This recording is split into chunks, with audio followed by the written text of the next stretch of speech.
Okay, while we're waiting for a 15-minute, I've been watching a little bit of this.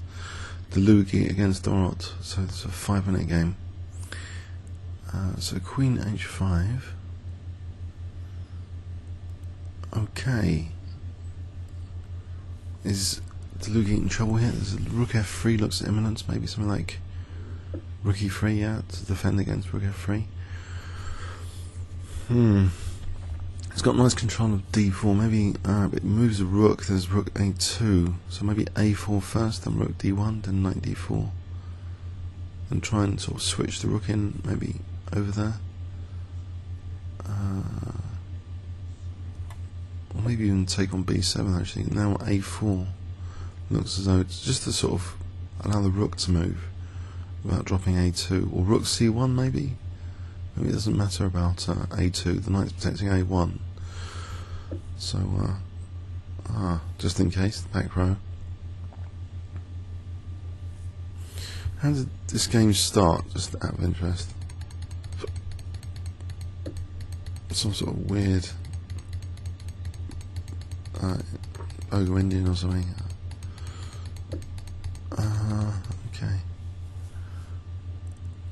We are on the auto pairing, aren't we? So,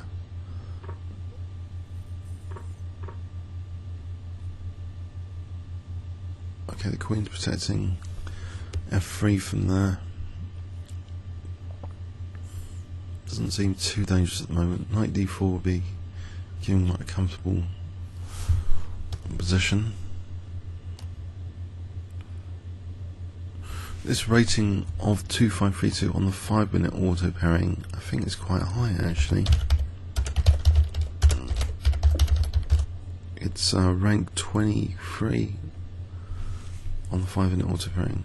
It's pretty hard to. Yeah, he's won that. A8's dropping off. Okay. So we'll look at that again. So quick bishop b4 with a5, quick d5. Sort of a bit like the French defence in the way the structure here. Exchanging off the light square bishops. We got a game. I'll just adjust this slightly.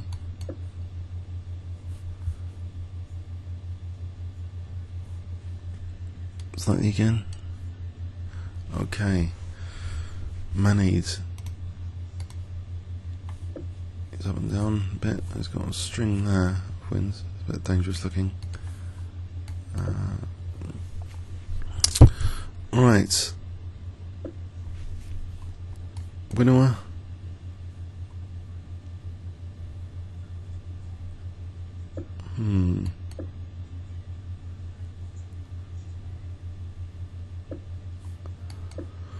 For the moment, theory, just strengthening the centre. No experiments with a quick Queen G4 like Magnus once did. I think it's important to play A3.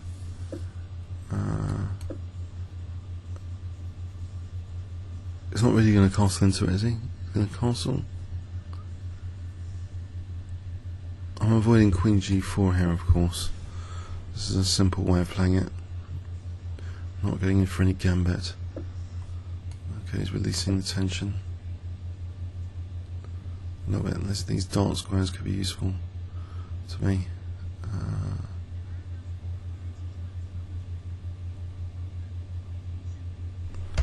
So,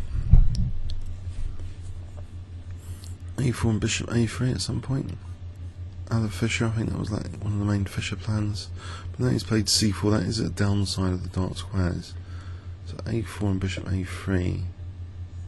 Maybe now. It's Queen A5 there. I think that's okay. Threatening to stop him castling.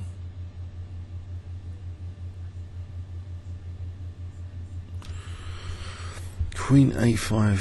That's Queen D2 needed.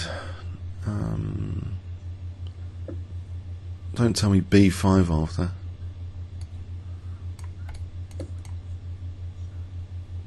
He's not really going to win the A pawn, is he?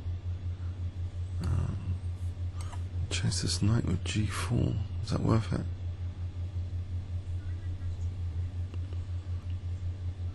And then bishop a3. I don't know. I think just h5 later on. And g5. No, I don't know.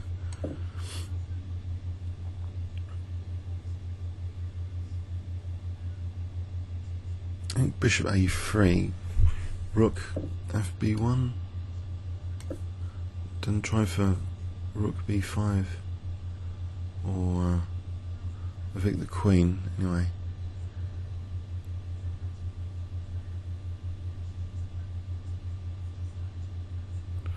And bishop b4 is also a resource. Imagine g4 97, bishop b4. I think for a moment here, as if b7 and rook b5, I don't know, that's going to be useful.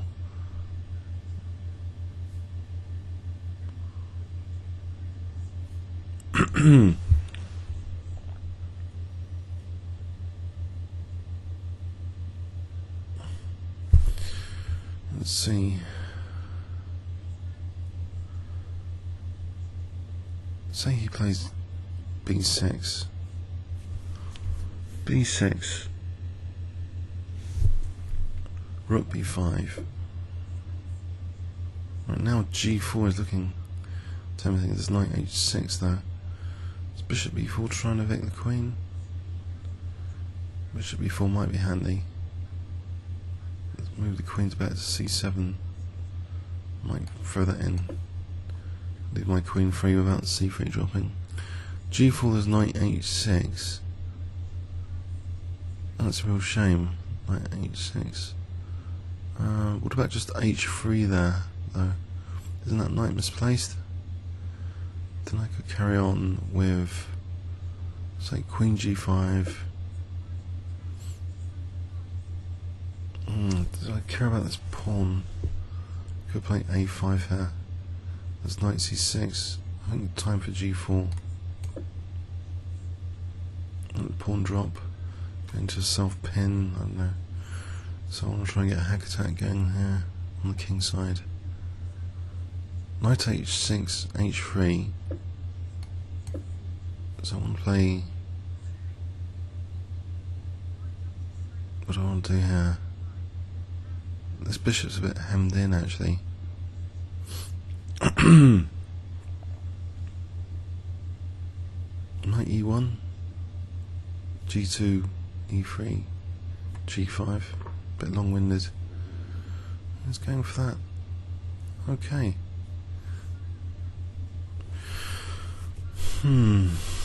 So rook a4's. This bishop and queen. What about knight h4? That's even quicker. If I want to play g5, take on f5, play bishop f3. Yeah, I think I'll go for that. Knight h4, bishop f3, maybe g5, put pressure on d5. Or even f4, f5, f6. Even better. Just to undermine h6.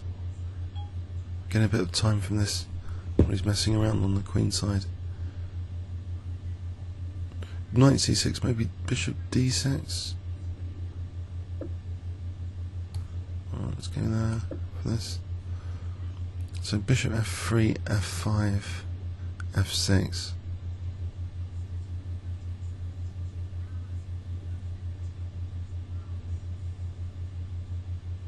Was bishop e7 to g5? That's another idea.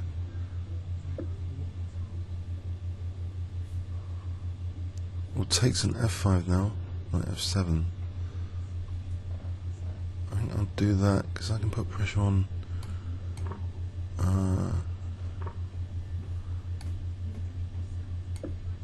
Maybe bishop f3 first, d5 pressure. g5 maybe the g file, I'll just take and then get onto the g file. Also there's queen g2 is an idea. So queen g2, so f5, queen g2, or even f5, rook a4, bishop d5. And bishop e7 is also useful. This looks quite promising in terms of f5, d5, and the queen's sort of overloaded still. I think f5 here, hitting h6. So say knight f7,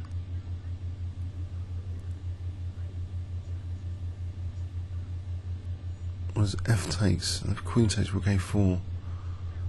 If knight takes, then there's bishop d5, and also then there's knight f5. That starts to look as though black's creaking position. He's just left the knight. Okay, now f8. If the queen moves off f8, well, that looks like end of game anyway. Winawer, quite dangerous really. The old Winawer, it seems. I'll take on f6 here.